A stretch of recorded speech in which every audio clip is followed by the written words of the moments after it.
Hey, Kieran Colton here, and today I wanted to talk about diminished chords and how you can start using them in your playing. So, when you first start learning about chord progressions and music in general, you'll come across diminished chords.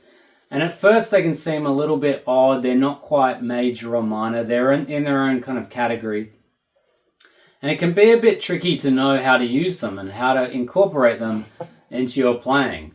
But today I'm going to show you a really easy tip so you can start doing that. Okay, so we're going to be in the key of A minor. We're using an A minor blues as a reference. It's a framework for all of this. So that would mean the first chord is A minor. And then that's the one chord. Then we move up to a D minor. That's the 4 chord. So what we're going to do is, in between those two chords, we're going to insert a little extra chord that isn't written in the music called a passing chord, right? And this device, this passing chord can be used to add a little bit of tension just before that chord change, so that when the chord changes, that tension gets resolved and it feels a little bit more satisfying to the ear, right? So let's get into it, and I'll explain all this and how it works. So we've got A minor, and so when just before that chord change on the from the A minor to the D minor, on the last beat of the bar of the A minor, what I'm going to do is play this diminished chord, this diminished passing chord, right? So I'll play it once and then I'll show you what chord it is and how to figure out which chord to play. So A minor.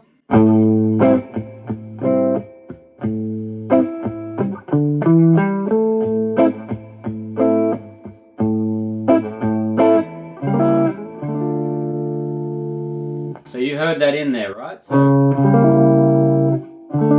that change, there it is. That's the passing chord.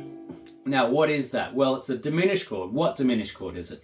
There's a really easy way to figure it out, and that is whatever the chord you're going to up on that 4 chord, in this case the D minor, it's just a semitone or 1 fret down from the chord you're going to. So in this case it would be a C sharp, right? So we've got D minor. If we go down 1 fret, we have a C sharp. Build a diminished chord from there, and that shape is, here it is, I'll put it up on the screen for you. And then that leads really nicely to the D minor, okay? Great, so we've already got the concept happening of using this diminished chord as a passing chord. Now that's one place in the progression you can use it, but you can also use it as a passing chord going back from the D minor when it goes back to the A minor chord. So we're going to use the exact same concept, but now we're just we're just targeting a different chord. So instead of targeting the D minor, now we're targeting the A minor. Right? So same thing. If we're targeting the A minor, we just go down 1 fret, G sharp, build a diminished chord from that G sharp note. There it is on the screen, this shape. And then that leads perfectly back to the A minor. All right, so let's hear this in context with the backing track.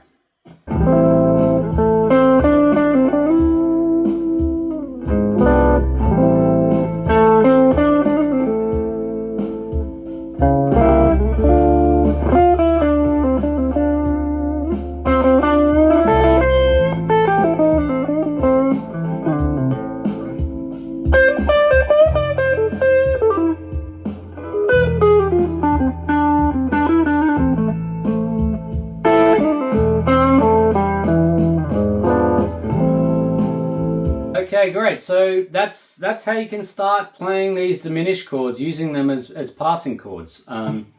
Now, the bonus tip I've got for you today is that so far we've just been talking about it in terms of harmony and in chord progressions, using them in a chord progression.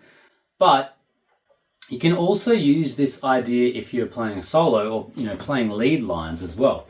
So in just before the chord changes, so on that last beat, you could play a lead line that incorporates the notes of those of that diminished chord. So for example, when we were playing the C sharp diminished passing chord up to the D minor, instead of just playing it as a chord, we can also think about that.